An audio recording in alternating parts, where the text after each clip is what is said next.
당장 틀어. 이 짐승만도 못한 놈들의 목소리를 온 세상이 다 듣게 스피커 볼륨 최대로 높이란 말이다. 아이고, 늙은이가 노망이 나도 단단히 났나 보네. 사업을 뭘 안다고 설치다가 쫄딱 망했대? 크크크. 내 명의로 강남 빌딩 미리 빼돌려 놓길 천만다행이지. 안 그랬으면 나까지 길바닥 나앉을 뻔했잖아. 우린 그냥 모르는 사람 취급하면 그만이야. 알겠어? 아, 아버지. 그게 아니라 저건 오해입니다. 다 아버지 충격 받으실까봐 제가 너무 걱정돼서 그런 겁니다. 걱정? 내 피 같은 돈 900억이 걱정이었겠지. 내 유산은 단 10원 한 장, 너희 같은 짐승들에게 안 간다. 법무팀, 이놈들 당장 끌어내. 내 눈앞에서 치워버려. 대한민국 재계 서열 20위 건설업계에 살아있는 전설 태산그룹의 박태산 회장. 평생을 공사장 흙먼지 마시며 피땀 흘려 일군 900억 재산을 가진 그가 왜 자기 핏줄인 자식들을 개처럼 끌어내라고 소리쳤을까요? 호화로운 회장실이 눈물과 고함으로 얼룩진 이 비극의 시작은 정확히 24시간 전으로 거슬러 올라갑니다. 뉴스 속보입니다. 태산그룹 박태산 회장 무리한 사업 확장으로 인한 900억 원대 부도 위기. 사실상 그룹 해체 수순 밤나. 채권단, 회장 자택 압류 절차 돌입. 회장실 곳곳에는 이미 빨간 압류 딱지가 덕지덕지 붙었습니다. 명품 도자기에도, 박 회장이 아끼던 고가구에도, 심지어 그가 앉아있는 의자에도 차가운 딱지가 붙어 있었습니다. 하지만 이건 박태산 회장이 자식들의 마음을 시험해 보기 위해 꾸민 인생 최대의 연극이자 가짜부도 쇼였습니다. 30년 전 내가 처음 리어카 끌고 시멘트 벽돌 나를 때 입던 거랑 똑같네. 최비서 어때? 영락 없는 거지 노인네 같나? 어디 빈틈은 없어 보이나? 회장님, 굳이 이렇게까지 하셔야 합니까? 평생 고생만 하신 분이 말년에 자식들한테 이런 시험까지 하셔야 하다니. 자제분들이 나중에 사실을 알면 얼마나 원망하겠습니까? 알아야지. 알아야 하고 말고. 내가 돈이 없어도 가진 게 없이 빈 껍데기만 남아도 날 아버지로 대접해주는지, 아니면 내가 가진 돈주머니만 보고 아버지가 아닌 물주로 대했는지, 그걸 알아야 내 눈을 편하게 감을 수 있어. 내 몸이 예전 같지가 않아. 이제 결단을 내릴 때가 됐어. 그렇게 박태산 회장은 수백만 원짜리 맞춤 양복을 벗어 던졌습니다. 대신 소매가 달아 빠진 허름한 점퍼를 걸치고 뒤축이 다 찌그러진 낡은 운동화를 구겨 신었습니다. 거울 속에 비친 남자는 900억 회장님이 아니라 탑골 공원에서 흔히 볼 수 있는 초라한 독거노인이었습니다. 그는 떨리는 손으로 지팡이를 짚고 가장 먼저 믿었던 장남, 영민의 펜트하우스를 찾았습니다. 한강이 한눈에 내려다 보이는 80평형 최고급 아파트. 그 집의 초인종을 누르는 박 회장의 손은 미세하게 떨리고 있었습니다. 제발, 내 아들만은 아니기를. 누구세요? 배달 안 시켰는데. 경비실에 택배 두고 가라고 몇 번을 말해요? 영민아, 애비다. 문 좀 열어다오. 현관문이 열리고 잠옷바람에 며느리와 아들이 나왔습니다. 그들의 눈은 아버지를 보는 눈빛이 아니었습니다. 마치 오물이 묻은 쓰레기를 보는 듯한 경멸.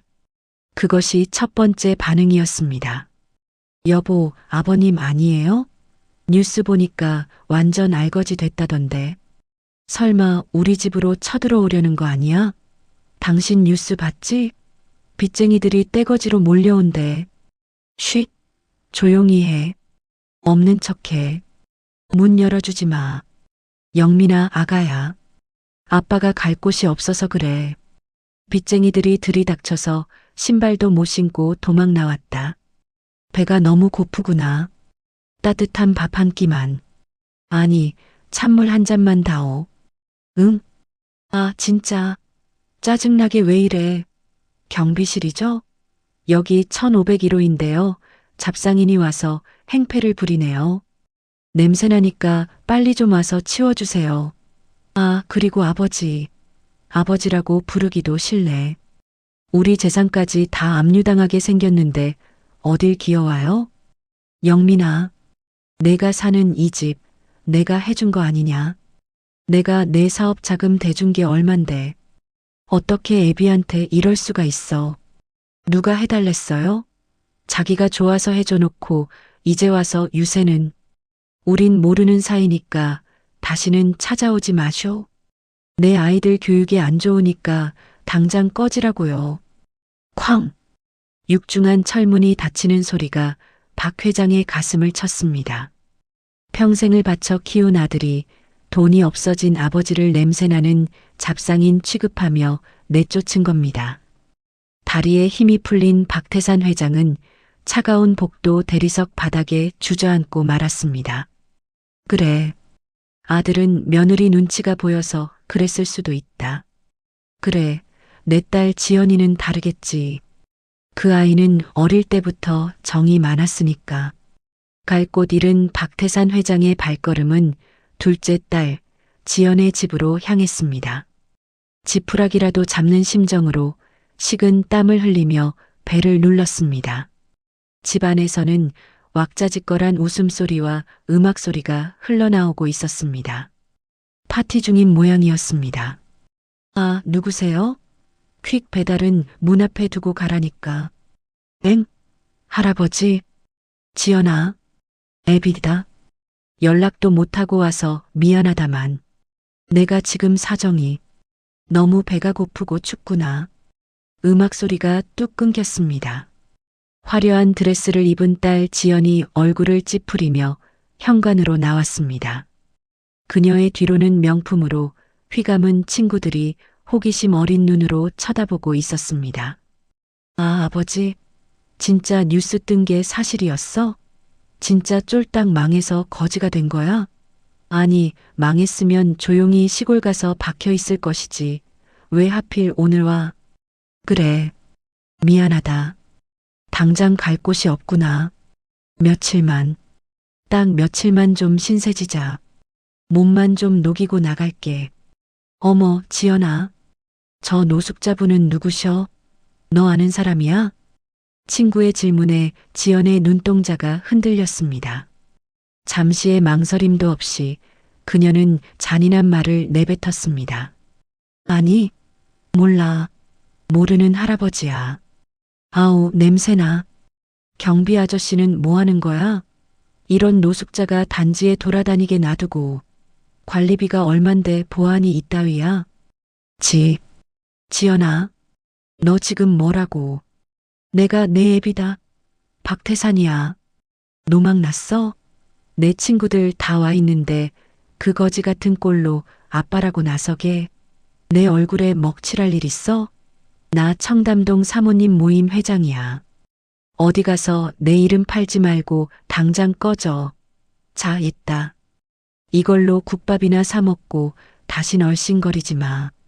재수없게 진짜.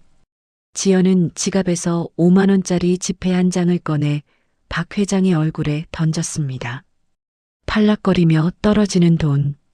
닫힌 문 앞에서 박태산 회장은 바닥에 떨어진 5만 원짜리 지폐를 멍하니 내려다보았습니다. 손이 너무나 떨려서 가슴이 너무나 아려서 주울 수가 없었습니다. 내가 괴물을 키웠구나. 내 배 아파 낳은 자식들이 돈 냄새가 나면 파리떼처럼 달려들고 돈이 없으면 물어뜯는 괴물이 되었어. 내가 인생을 잘못 살았어. 헛살았어. 차가운 겨울바람이 박 회장의 뼈마디를 파고들었습니다. 갈 곳이 없었습니다. 아니, 갈 곳은 있었지만 갈 용기가 나지 않았습니다. 박태산 회장의 뇌리에 한 사람이 스쳐 지나갔습니다. 10년 전 가난한 고아 출신 남자와 결혼하겠다며 고집을 피우다 내쫓았던 막내딸 수진이었습니다. 내 눈에 흙이 들어가기 전엔 절대 안 된다. 그딴 놈이랑 결혼하려면 호적 파서 나가. 그렇게 소리치며 내쫓았던 막내딸. 그 후로 10년 동안 연락 한 번 하지 않았던 매정한 아버지였습니다. 수진이는 날 더 원망하겠지. 제일 먼저 버림받았으니까. 내가 망했다는 소리를 들으면 꼴 좋다고 침이라도 뱉으려나. 그래도 죽기 전에 얼굴이나 한번 보고 가자. 박태산 회장은 서울의 끝자락 가파른 언덕 위에 있는 달동네에 도착했습니다. 숨이 턱 끝까지 차올랐습니다.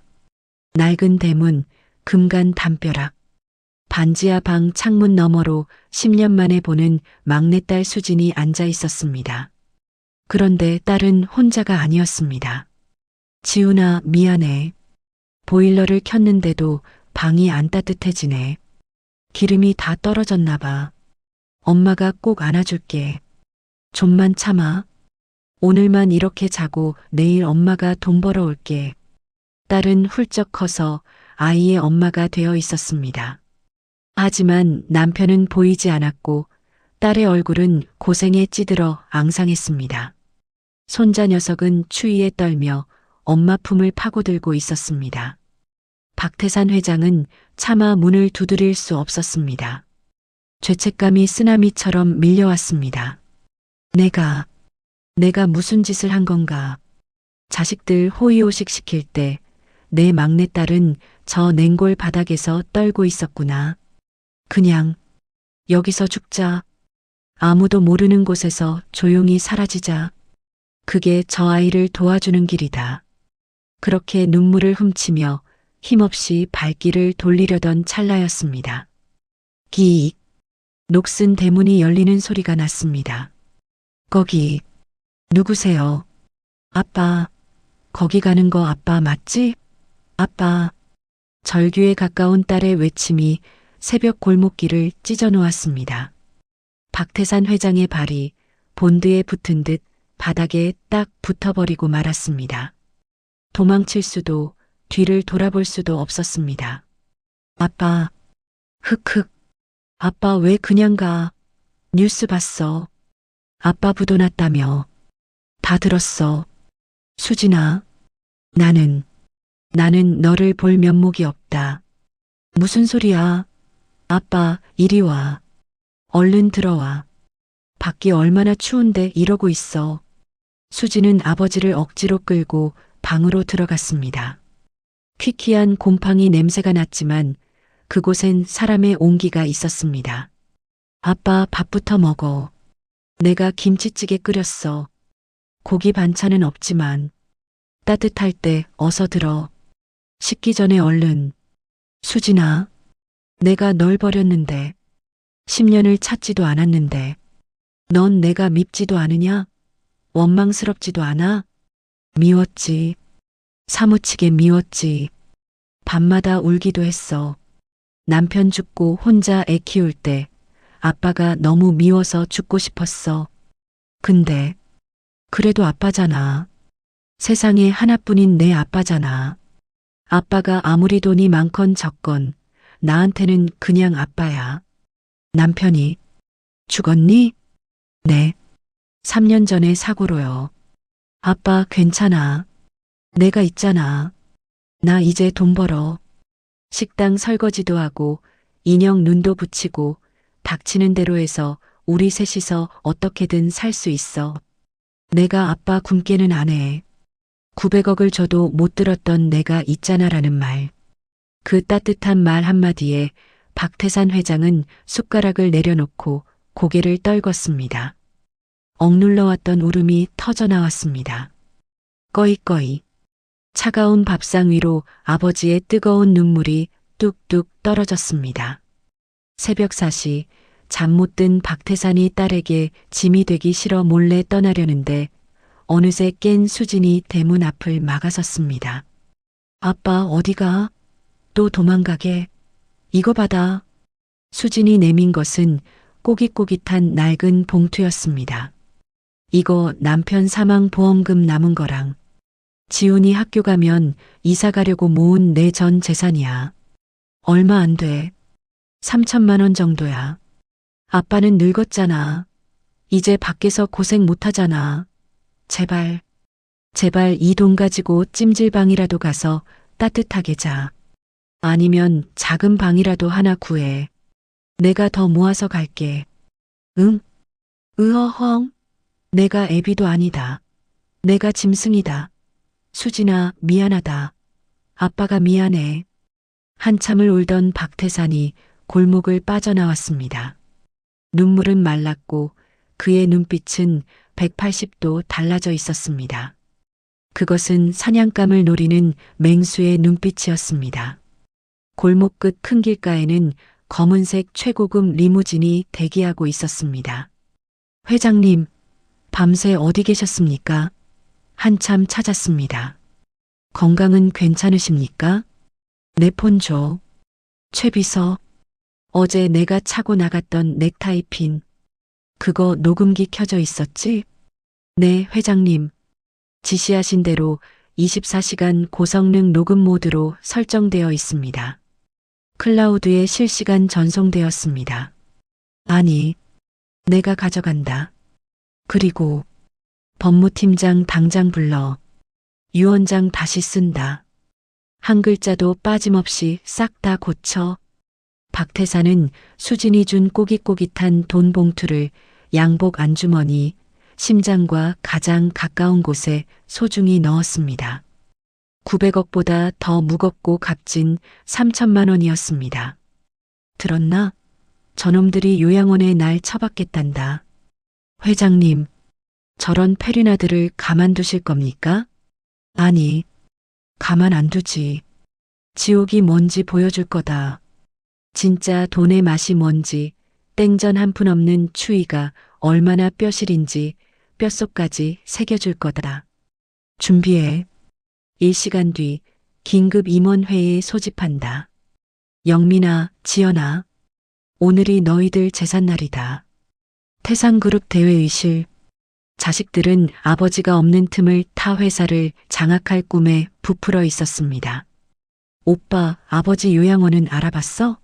시설 너무 좋은 데로 하면 돈 아까운데. 적당히 산속에 있는 폐쇄병동으로 해. 걱정 마. 면회도 안 되는 곳으로 해놨으니까. 이제 태상그룹은 우리 거야. 샴페인이라도 터뜨려야 하는 거 아니야? 그때였습니다. 쾅! 육중한 문이 열리고 박태산 회장이 들어왔습니다. 말끔한 이탈리아산 슈트, 번쩍이는 구두, 그리고 서슬 퍼런 눈빛. 어제 봤던 거지 노인의 모습은 온데간데 없었습니다. 시작하지. 아, 아버지. 옷은 또 언제 갈아입으셨대? 아니, 부도는 어떻게 된 거예요? 분명히 압류 딱지가. 속였다? 누가 누굴 속여? 너희들이야말로 나를 아버지라고 속이고 살았지 않느냐. 평생을 가면 쓰고 효자인 척, 효녀인 척. 그게 무슨 뚱딴지 같은 소리세요? 우리가 얼마나 아버지를 생각하는데. 입 닥쳐. 최 비서, 당장 틀어. 스피커를 통해 어젯밤의 적나라한 대화가 회의실 전체에 울려 퍼졌습니다. 아, 냄새나니까 빨리 좀 치워주세요. 잡상인이라니까요. 노망 났어? 내 얼굴에 먹칠하지 말고 꺼져. 옛다 5만 원, 국밥이나 사 먹어. 이게 뭐야? 꺼. 당장 안 꺼. 아, 저거 조작이야. 요즘 AI로 다 만든다잖아. 저거 나 아니라고. 쪽팔리냐? 내 아비가 밥 한 끼 달라고 할 때 문전박대하던 건 안 쪽팔리고 내 추악한 밑바닥이 드러나는 건 쪽팔려. 이거나 먹어라. 박 회장은 서류 뭉치를 자식들의 얼굴에 뿌렸습니다. 종이가 눈처럼 흩날렸습니다. 이게 뭐예요? 상속 포기 각서? 증여 재산 반환 소송장? 내가 너희에게 줬던 빌딩, 아파트, 주식 싹 다 토해내라. 법적으로 증여 불이행에 해당한다. 부모 부양 의무를 저버린 불효자에게 준 재산은 다시 뺏어올 수 있다는 판례. 너희도 알지? 아, 아버지.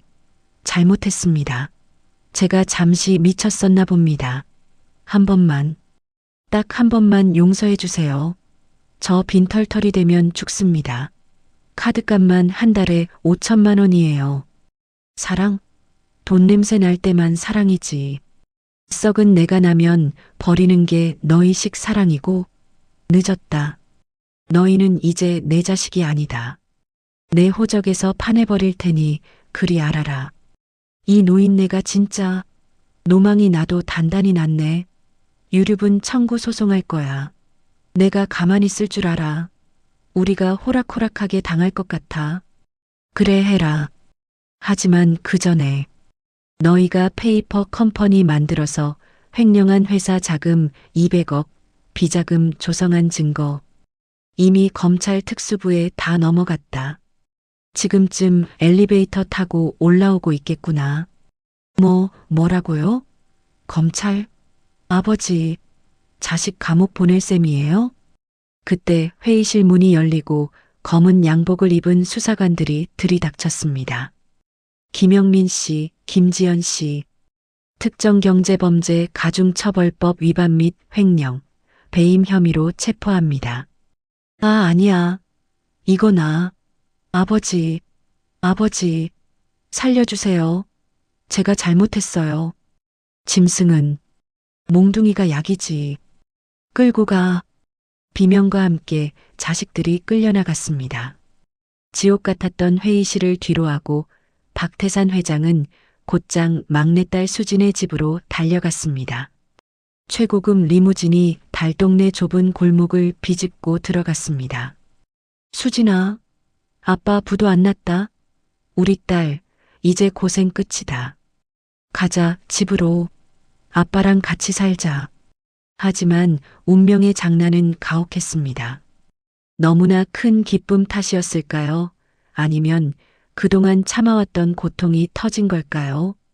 행복한 순간에 수진이 코피를 쏟으며 쓰러지고 말았습니다. 수진아, 정신 차려라. 수진아. 병원 진단 결과는 급성 백혈병이었습니다. 당장 골수 이식을 하지 않으면 목숨이 위태로운 상황. 박태산 회장의 골수는 불일치 판정이 났습니다. 남은 희망은 오직 감옥에 있는 영민과 지연뿐이었습니다. 박 회장은 자존심을 굽히고 구치소 접견실을 찾았습니다. 부탁한다. 수진이가 죽어간다. 골수 검사만 딱 한 번만 해다오.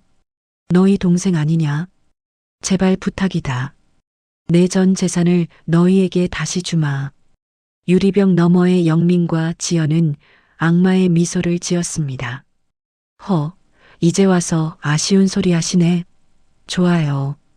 해드릴게. 대신 조건이 있어요. 고소 취하하고 내 명의로 된 재산 다 돌려주세요. 그리고 회장직 물러나신다는 각서 쓰세요. 공증까지 받아서요. 동생의 목숨을 담보로 거래를 하려는 짐승들. 박태산 회장은 피를 토하는 심정으로 각서를 써줬습니다. 재산이 문제냐, 내 딸이 사는데. 하지만 하늘도 무심하시지. 검사 결과 두 사람 모두 불일치였습니다. 그런데도 영민과 지연은 뻔뻔하게 병원 로비에서 낄낄거렸습니다. 아쉽네, 맞았으면 그룹 꿀꺽하는 건데. 어차피 각서는 받았으니 우린 땡 잡은 거지. 아버지는 약속 지키시겠지? 쳐 죽일 놈들. 내년 놈들이 사람이냐? 내 딸 살려내. 내 수진이 살려내란 말이다. 너희 같은 쓰레기들이 살아있고 왜 착한 내 딸이 죽어야 해? 왜? 박 회장이 오열하며 바닥을 칠 때였습니다. 한 청년이 조심스럽게 다가와 박 회장을 부축했습니다. 수진이 달동네에서 무료 급식 봉사를 하며 밥을 챙겨주던 고학생 민우였습니다. 회장님, 제가 수진 누나한테 도움을 많이 받았습니다. 누나가 아프다는 소식 듣고 혹시나 해서 검사를 받았는데 자네가 누군가? 제가 일치한대요. 유전자가 일치한대요. 제가 누나 살릴 수 있습니다. 뭐? 뭐라고? 자네가 내 딸을 살릴 수 있다고? 하나님, 감사합니다. 정말 고맙네. 기적처럼 나타난 민우 덕분에 수지는 성공적으로 수술을 마쳤습니다. 그 시각 영민과 지연은 어떻게 되었을까요? 박태산 회장이 써준 각서요? 단 골수가 일치하여 수술을 진행할 경우에만 유효함이라는 단서 조항을 그들은 읽지 않았던 겁니다. 각서는 휴지 조각이 되었고 추가로 드러난 주가 조작 혐의까지 더해져 그들은 각각 징역 7년과 5년을 선고받고 감옥에서 썩게 되었습니다. 1년 후 한적하고 공기 좋은 시골 마을. 건강을 완전히 되찾은 수진이와 손자 지훈이 그리고 사위가 된 민우와 박태산 회장이 텃밭에서 상추를 뜯으며 행복하게 웃고 있습니다. 거실 한가운데에는 수억 원짜리 명화 대신 낡은 액자 하나가 걸려 있습니다. 1년 전 수진이 건넸던 꼬깃꼬깃한 돈 봉투입니다. 그래, 돈은 있다가도 없고 없다가도 있는 거지만 가족의 사랑은 한 번 잃으면 영영 못 찾는 거였어. 수진아, 고맙다. 이 못난 아비를 사람 만들어줘서. 아빠, 우리 고기 구워 먹자. 민우 씨가 숯불 피웠대. 그래, 가자. 여러분, 진정한 부자란 무엇일까요? 통장에 찍힌 숫자가 많다고 부자일까요? 아닙니다. 내가 가장 비참하고 초라할 때 조건 없이 내 손을 잡아줄 사람. 따뜻한 김치찌개 하나 끓여주며 내가 있잖아라고 말해줄 사람이 곁에 있다면 당신은 이미 900억 회장님보다 더 큰 부자입니다. 오늘 박 회장님의 통쾌한 복수극과 가슴 뭉클한 가족 이야기 어떠셨나요? 악한 자는 반드시 벌을 받고 착한 마음은 반드시 복을 불러온다는 인과응보의 진리 잊지 않으셨으면 좋겠습니다. 나쁜 자식들이 벌받는 모습에 속이 시원하셨다면 그리고 박 회장님의 새로운 출발을 응원하신다면 구독과 좋아요 한 번씩 꾹 눌러주세요. 여러분의 따뜻한 클릭 한 번이 저에게는 900억보다 더 큰 힘이 됩니다. 다음에도 더 재미있고 감동적인 사연으로 찾아오겠습니다. 감사합니다.